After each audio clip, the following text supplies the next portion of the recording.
നമസ്കാരം. SV ചാനലിലേക്ക് ഒരിക്കൽ കൂടി സ്വാഗതം. ഇതാ പറയുന്നത്, ചിലപ്പോഴൊക്കെ ഈ ചില കാര്യങ്ങളൊക്കെ വൈകിയേ നമുക്ക് മനസ്സിലാകുകയുള്ളൂ. ചില ബോധോദയമൊക്കെ ചിലപ്പോൾ വൈകിയും ഉണ്ടാകാൻ സാധ്യതയുണ്ട്. അപ്പോൾ അതുപോലെ ഒന്നാണ് നമ്മുടെ ഉന്നത വിദ്യാഭ്യാസ വകുപ്പുമായി ബന്ധപ്പെട്ട് നടന്നുകൊണ്ടിരിക്കുന്ന ചില തർക്കങ്ങൾ. എന്താണ് ഉന്നത വിദ്യാഭ്യാസ വകുപ്പിൻ്റെ പ്രശ്നം? ഒരു പ്രശ്നവുമില്ല, എല്ലാം കാര്യങ്ങൾ സ്മൂത്തായി പോകുന്നു, ഞങ്ങൾ ഗുസ്തി മത്സരമൊന്നുമല്ല നടത്തുന്നത്, ഈ ഗവർണറുമായി ഞങ്ങൾ ഗുസ്തി പിടിക്കാൻ എന്ന് പറയുന്ന ഒരു ഉന്നത വിദ്യാഭ്യാസ വകുപ്പ് മന്ത്രി നമുക്കുണ്ട്. ആ വകുപ്പ് മന്ത്രിയുടെ പേരാണ് റോജി എം ജോൺ. ചെറുപ്പമാണ്, അപ്പോൾ ചെറുപ്പത്തിൻ്റെ ചോരത്തിളപ്പുകളൊക്കെ ഉണ്ടാകും. ഉന്നത വിദ്യാഭ്യാസ വകുപ്പിനെ പരിപാലിച്ച് പുഷ്പിപ്പിച്ച് ഇങ്ങനെ മുന്നോട്ട് കൊണ്ടുപോകാം എന്ന് കരുതുന്ന ഒരാൾ തന്നെയാണ്. അല്ല, ഒരു കുറ്റവും പറയാനില്ല. പക്ഷേ നിലപാടില്ലാത്ത മന്ത്രിയാണ് എന്ന് ആരെങ്കിലും പറഞ്ഞാൽ തെറ്റ് പറയാനും കഴിയില്ല. ഇവിടെ നോക്കിക്കോളൂ, ഇവിടെ എന്താ സംഭവിച്ചത്?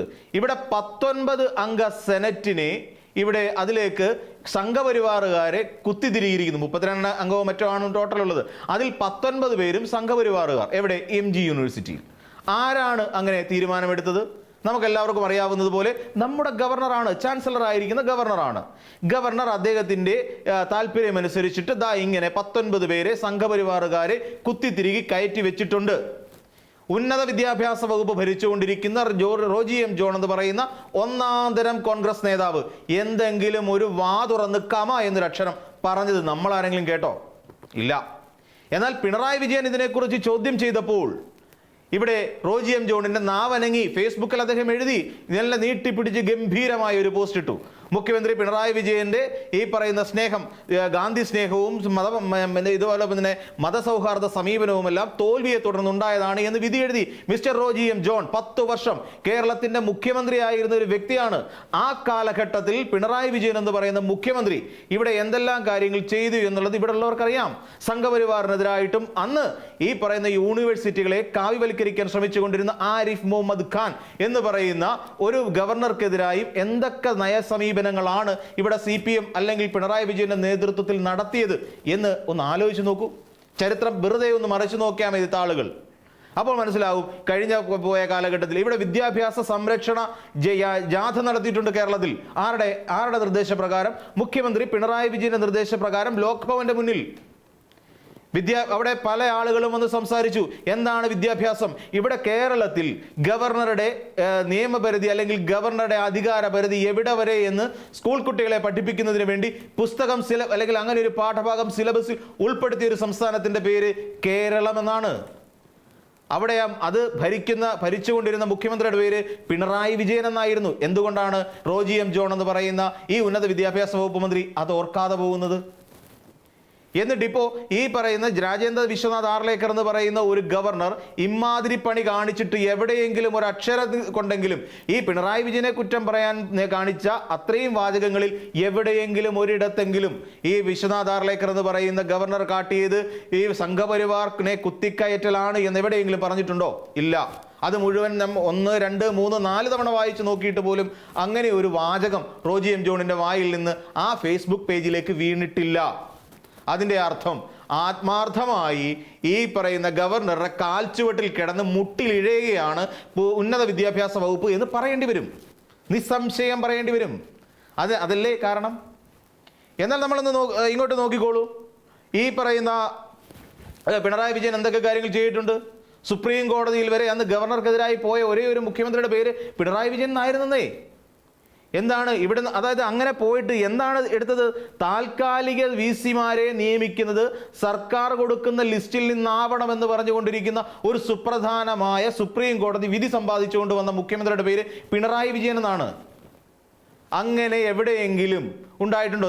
വേറൊരു കാര്യം കൂടി ചോദിച്ചോളട്ടെ. ഇവിടെ സെനറ്റിൽ സർക്കാർ കൊടുക്കുന്ന ലിസ്റ്റിൽ നിന്ന് വേണമല്ലോ അവിടെ ആളിനെ നിയമിക്കേണ്ടത്. എന്നാൽ എന്തുകൊണ്ടാണ് ഈ ഗവർണർക്ക് സർക്കാരിൽ നിന്ന് ഒരു ലിസ്റ്റ് പോലും ഇതുവരെ നൽകാതിരുന്നത്?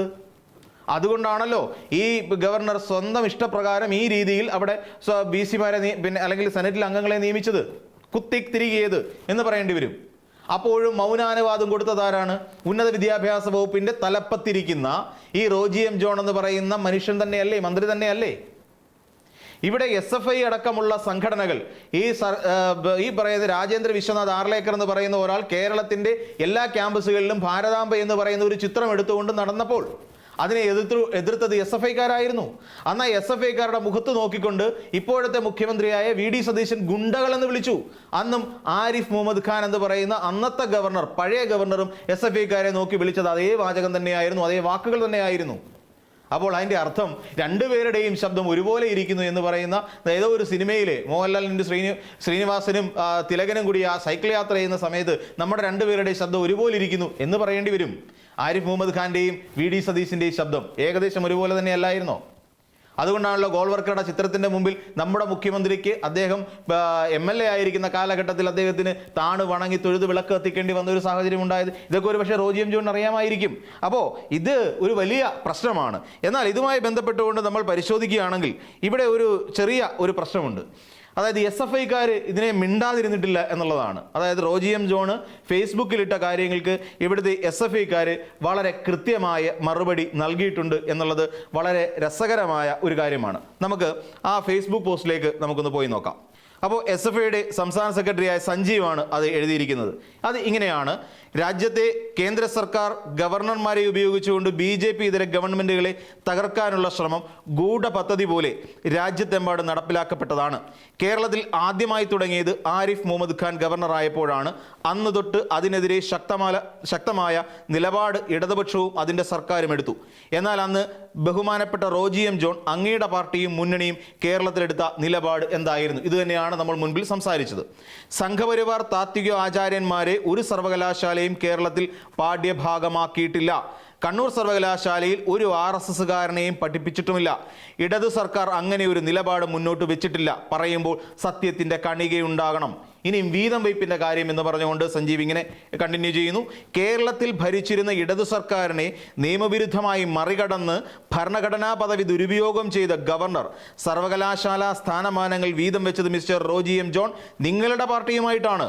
കണ്ണൂർ മുതൽ കേരള വരെ മുഴുവൻ സർവകലാശാലകളിലും സംഘപരിവാറിനോട് കീഴ്പ്പെട്ട് അവർ നൽകുന്ന സെനറ്റ്, സിൻഡിക്കേറ്റ് സ്ഥാനങ്ങൾ തമ്മിൽ വീതം വയ്ക്കുകയായിരുന്നു നിങ്ങൾ. ഗവർണറുടെ ഓഫീസിൽ നിന്ന് വരുന്ന പട്ടികയിൽ നിശ്ചിത എണ്ണം കോൺഗ്രസുകാരുടെയും ലീഗുകാരുടെയും പേരുകൾ യഥേഷ്ടം വന്നുകൊണ്ടേയിരുന്നു. അതിനെക്കുറിച്ച് അങ്ങേക്ക് എന്താണ് പറയാനുള്ളത്? ഒട്ടനവധി ഉദാഹരണങ്ങളും നമ്മുടെ മുന്നിലുണ്ട്. എന്തിനേറെ ഇപ്പോഴും തുടരുന്ന ഉദാഹരണമായി കാലിക്കറ്റ് VCയെ തന്നെ നോക്കിയാൽ മതി.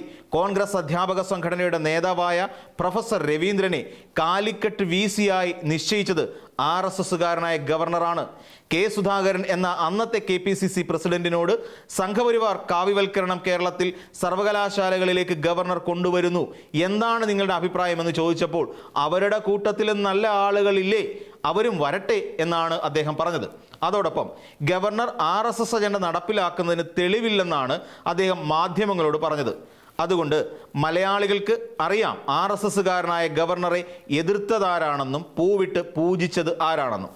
എല്ലാം കഴിഞ്ഞ് ഇന്നും ഇന്നലെയും നാളെയും എന്നൊക്കെ ഫേസ്ബുക്കിൽ കുറിച്ചാൽ പോരാ, MG യൂണിവേഴ്സിറ്റിയുടെ VC സർക്കാർ പാനൽ കൊടുക്കാതെ എങ്ങനെ നിയമിക്കപ്പെട്ടു? സെനറ്റിൽ 30 പേരിൽ എങ്ങനെ 19 RSSകാർ വന്നു?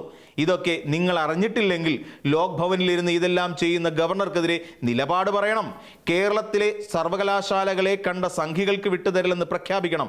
ധൈര്യമുണ്ടോ അതിന് മിസ്റ്റർ റോജി ജോൺ? അല്ലാതെ സർവകലാശാലകളെ കീഴടക്കാൻ ഈ ഇറങ്ങിപ്പുറപ്പെട്ട ഗവർണറെ രാഷ്ട്രീയപരമായും നിയമപരമായും തെരുവിലും കോടതിയിലും നേരിട്ട ഇടതുപക്ഷത്തിനെയും അതിൻ്റെ നേതാക്കളെയും വിമർശിച്ചതുകൊണ്ട് ഒന്നുമായില്ല. പ്രതിപക്ഷത്തിരുന്നപ്പോൾ കലക്കവെള്ളത്തിൽ മീൻ പിടിക്കുകയായിരുന്നു നിങ്ങൾ. ഗവർണറെ വിമർശിക്കാതെ ഗവർണർ നടത്തുന്ന കാവ്യവൽക്കരണം ഏതാനും കുറച്ച് സിൻഡിക്കേറ്റ് സെനറ്റ് സ്ഥാനങ്ങൾക്ക് വേണ്ടി നിങ്ങൾ അടിയറ വെച്ചു. അതുകൊണ്ട് MG സർവകലാശാലയുടെ VC സെനറ്റ് നിയമനത്തിൽ നിലപാട് പറയൂ, എന്നിട്ടാവാം ഫേസ്ബുക്കിലെ ഗിരിപ്രഭാഷണം എന്നാണ് സഞ്ജീവ് ഫേസ്ബുക്കിൽ കുറിച്ചിരിക്കുന്നത്. ഇതിപ്പോൾ ഏകദേശം നമുക്ക് കാര്യങ്ങൾ വ്യക്തമായിട്ടുണ്ട്. അതായത് ഈ പറയുന്ന ഒരു നിലപാടും സ്വീകരിക്കാൻ കഴിഞ്ഞിട്ടില്ല. അതിനെ തെറ്റാണ് എന്നും ഈ സംഘപരിവാർ ആശയങ്ങൾക്ക് എതിരാണ് ഞങ്ങളെന്നും പറയാനുള്ള ആർജവും തൻ്റെ ഇടവും നമ്മുടെ മുഖ്യമന്ത്രിയായിരിക്കുന്ന VD സതീശന് കാണിക്കണം. അതോടൊപ്പം തന്നെ ഈ പറയുന്ന ഉന്നത വിദ്യാഭ്യാസ വകുപ്പ് മന്ത്രിയായിരിക്കുന്ന റോജി ജോണും കാണിക്കണം. അതിനുള്ള തൻ്റെ ഇടം മിനിമം ഉണ്ടാകണം.